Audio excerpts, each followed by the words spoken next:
अस्सलाम वालेकुम। हिजामा की ज़्यादा एप्लीकेशन जो हैं वो पेन मैनेजमेंट में होती हैं। तो पेन को समझना जो है वो सबसे ज़्यादा ज़रूरी है। दुनिया में सबसे ज़्यादा जो दवाइयाँ इस्तेमाल होती हैं वो पेन से मुताल्लिक़ ही होती हैं, क्योंकि बहुत सारी सिम्टम्स में आदमी अपने इलाज में ताख़ीर कर लेता है, लेकिन पेन को फौरी ट्रीट करना चाहता है। दुनिया में सबसे ज़्यादा ट्रीटमेंट भी अर्ली ट्रीटमेंट भी पेन से मुताल्लिक़ होती है, और सबसे ज़्यादा मिसमैनेजमेंट भी पेन के अमराज में ही होती है। तो इस प्रेजेंटेशन में तकरीबन 100 के करीब पेन किलर और उनका ट्रीटमेंट हिजामा के ज़रिए से कितना आसान और कितना इजी हो जाता है, और उन 100 पेन किलर्स और उन पेन किलर्स के साइड इफ़ेक्ट से हम कैसे बच सकते हैं। तो ये हमारी आज इस रिसर्च का मौजू है। तो मैं थोड़ा सा पेन को एक्सप्लेन करना चाहूँगा यहाँ पे। तकरीबन पाकिस्तान में 2 अरब रुपए डेली का टर्नओवर है डायबिटीज़ का, और 4 अरब के करीब लोग 4 अरब रुपए रोज़ाना पाकिस्तान में तकरीबन हाइपरटेंशन की ट्रीटमेंट में खर्च होते हैं। इसके अलावा 6 अरब रुपए तकरीबन मैदे और जिगर की दवाइयों के अमराज में, और पेन किलर जो है इन सब में सबसे ज़्यादा टर्नओवर है पूरी दुनिया में पेन की मैनेजमेंट में और पेन के बिजनेस में मैं कहूँगा। तो हमारा जो जिस्म है ये खुद एक फार्मास्यूटिकल इंडस्ट्री है। ये अपनी ज़रूरत की हर दवाई खुद तैयार करता है। इंसुलिन, ग्लूकागॉन, इंटरफेरॉन, स्टामिन, न्यूरोट्रांसमीटर्स, सारे vitamin, vitamin D, vitamin B12, हर दवाई जिस्म खुद तैयार करता है। तो जितने भी प्रिंसिपल्स ऑफ ट्रीटमेंट और प्रिंसिपल्स ऑफ न्यूट्रिशन हैं वो कुरान पाक की 4 आयतों में से लिए गए हैं। 2 आयतों में से औज़ु बिल्लाहि मिनश शैतानिर रजीम, बिस्मिल्लाहिर रहमानिर रहीम, वत्तीन वज़्ज़ैतून वतूरि सीनीन वहादिल बलदिल अमीन।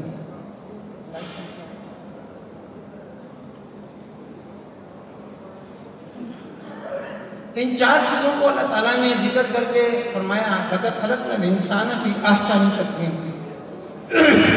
तो उसी वजह से ये बात रिसर्च शुरू हो गई कि इंसानी तक़वीम को डिफ़ाइन करने के लिए अल्लाह ताला ने इन्हीं 4 की कसम क्यों खाई है।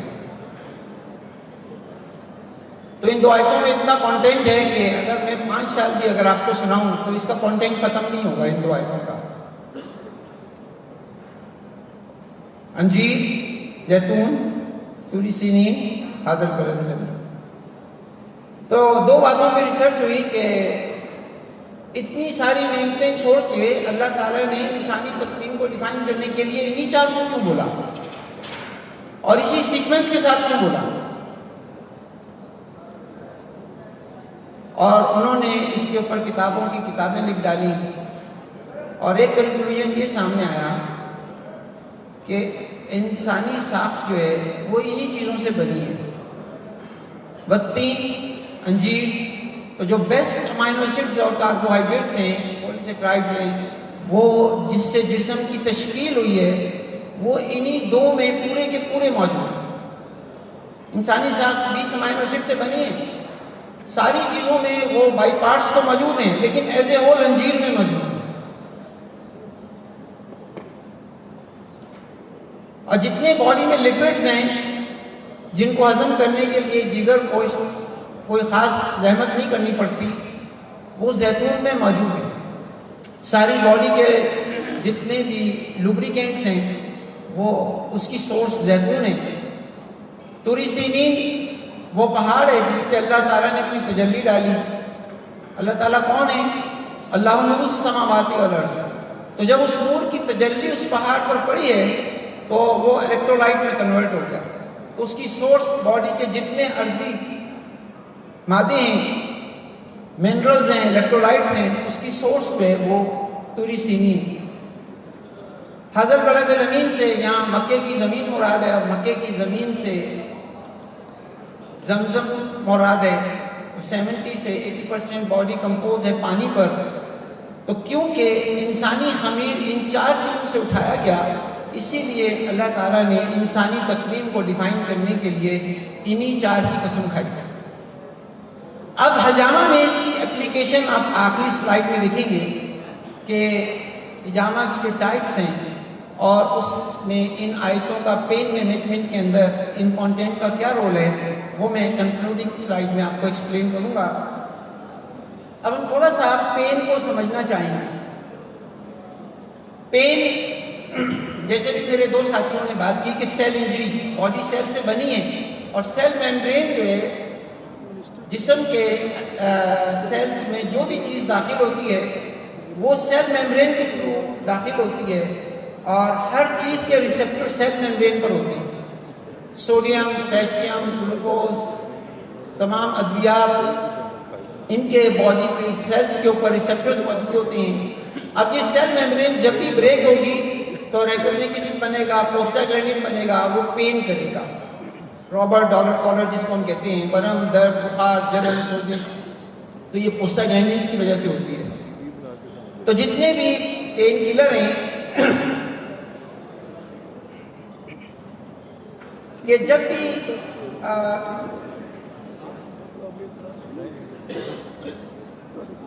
सेल मेम्ब्रेन इंजरी हुई, रेटिनोसिस बना, प्रोस्टाग्लैंडिन बना, तो जितने स्टेरॉइड्स हैं ये सिर्फ जो हैं फास्फोलाइपेज एंजाइम को इनहिबिट कर रहे हैं, जिससे रेटिनोसिस नहीं बन रहा। और जितने भी non steroidal anti inflammatory drugs हैं वो प्रोस्टाग्लैंडिन्स को ब्लॉक कर रही हैं, जिसकी वजह से फौरी तौर पर या आधे घंटे के अंदर अंदर दर्द रिलीफ हो जाता है।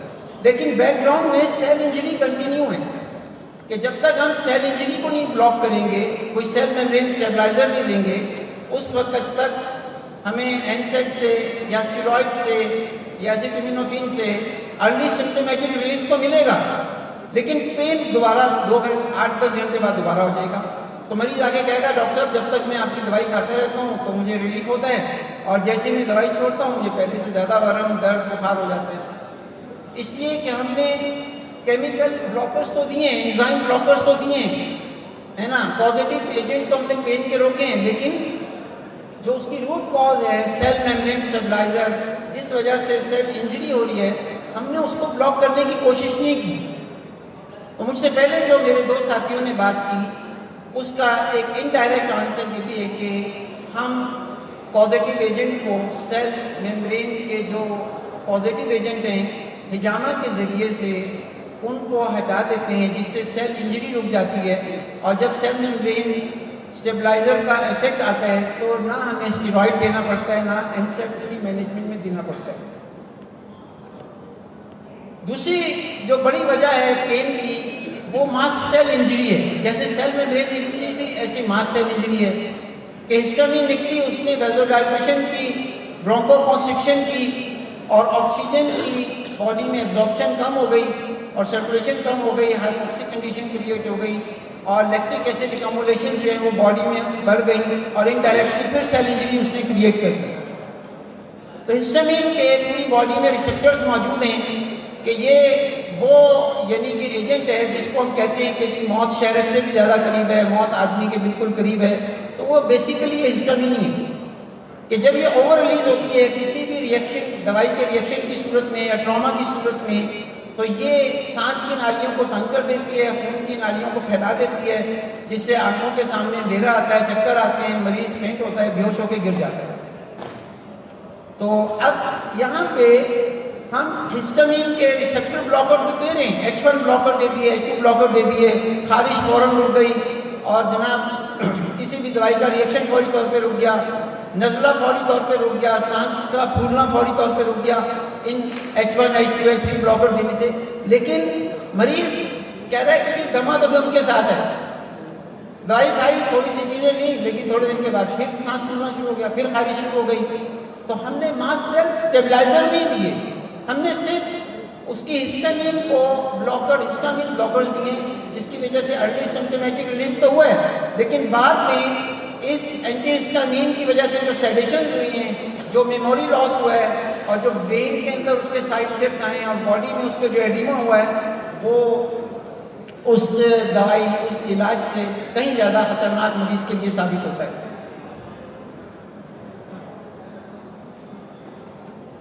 इसके अलावा एक और पेन की कॉज है न्यूरोजेनिक पेन। न्यूरॉन में 2-3 तरह की बीमारियां होती हैं, न्यूरोपैथी, न्यूराइटिस, न्यूरेल्जिया। तो न्यूराइटिस के लिए ओपाइड डेरिवेटिव्स दे रहे होते हैं लोग, न्यूरेल्जिया के लिए हॉट वॉश करते हैं, हॉट स्पॉट कर रहे होते हैं, और न्यूरोपैथी के लिए विटामिन B12 जो है वो पेन किलर के तौर पे दिए जा रहे होते हैं। इसके अलावा पेन की एक और बड़ी वजह जो है वो पैरासिम्पैथेटिक डिसडिस्ट्रीब्यूशन है कि हमारी 50% एसिटाइलकोलिन ब्रेन में यूज होती है, प्लानिंग, प्रोग्रामिंग, मेमोरी, रिकॉलिंग में, और 50% पूरी बॉडी को, सिस्टम्स को, पैरासिम्पैथेटिक सिस्टम में यूज होती है। अगर ये ब्रेन में ज़्यादा यूज होगी तो नीचे इसकी सप्लाई कम हो जाएगी और आदमी लिथार्जिक होगा, पूरे जिस्म में उसको हैवीनेस फील होगी, फटीग होगी, मेलेज होगा और पेन होगा पूरी बॉडी में। तो यहाँ पे मुख्तलिफ किस्म के सेडेटिव और वेज़ोडाइलेटर्स जो हैं वो पेन किलर के तौर पे दिए जा रहे होते हैं, और इसकी असल वजह स्ट्रेस और एंजाइटी होती है। उसकी क्या वजह होती है कि ओवर थिंकिंग, ओवर रिकॉलिंग।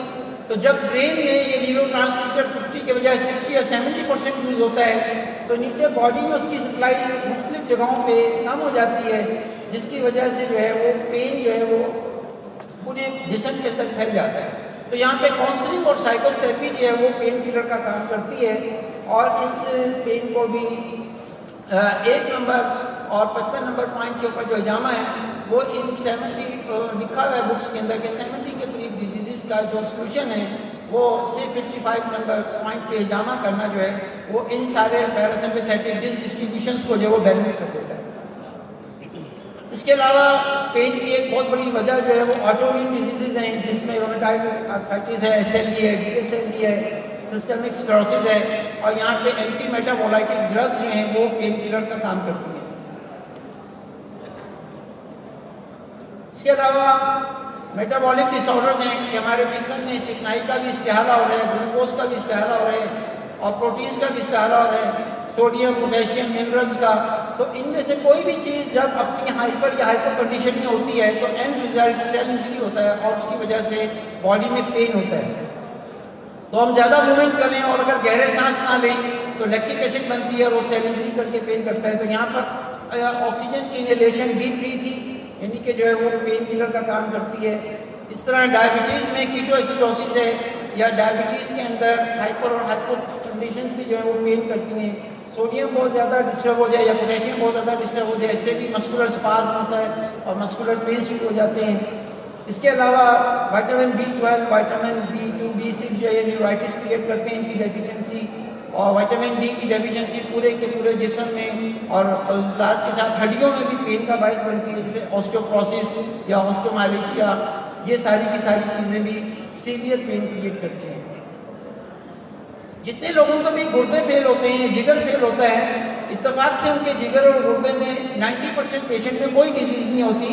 सिर्फ क्या होता है कि उनकी आंतों में रोज़ाना जो आटा चावल खाने की वजह से एक बैरियर क्रिएट हो जाता है, जिसकी वजह से नई ग़िज़ा जज़्ब नहीं होती और पूरी बॉडी का मेटाबॉलिज्म डिस्टर्ब होता है और टॉक्सिसिटी क्रिएट होती है। लीवर का एक फंक्शन डिटॉक्सिफिकेशन है, जिसकी वजह से लीवर अपने रिजर्वायर्स यूज़ करता रहता है। वो इंटेस्टाइनल एब्जॉर्प्शन या मेजेंटिक एब्जॉर्प्शन ना करने की वजह से उसे नई डाइट नहीं मिलती और जिसको वो मेटाबोलाइज कर सके, तो अपने रिजर्वायर्स ज़्यादा यूज़ करता है, जिसकी वजह से वो फिर कुछ अर्से के बाद सिरोसिस में चला जाता है। और फिर टॉक्सिक मटेरियल जब ज़्यादा रिलीज होते हैं तो किडनी पे लोड बढ़ता है, जिसकी वजह से रीनल फेलियर और हेपेटिक फेलियर में पेशेंट चला जाता है। और अगर इसको अर्ली डायग्नोज ना करे तो ये फिर सिरोसिस और एसाइटिस तक और एसोफेजियल वेराइसिस तक बात जाती है। अब यहाँ पर हिजामा के एप्लीकेशंस पर हम बात करेंगे। हिजामा की 3 इकसाम जो हैं वो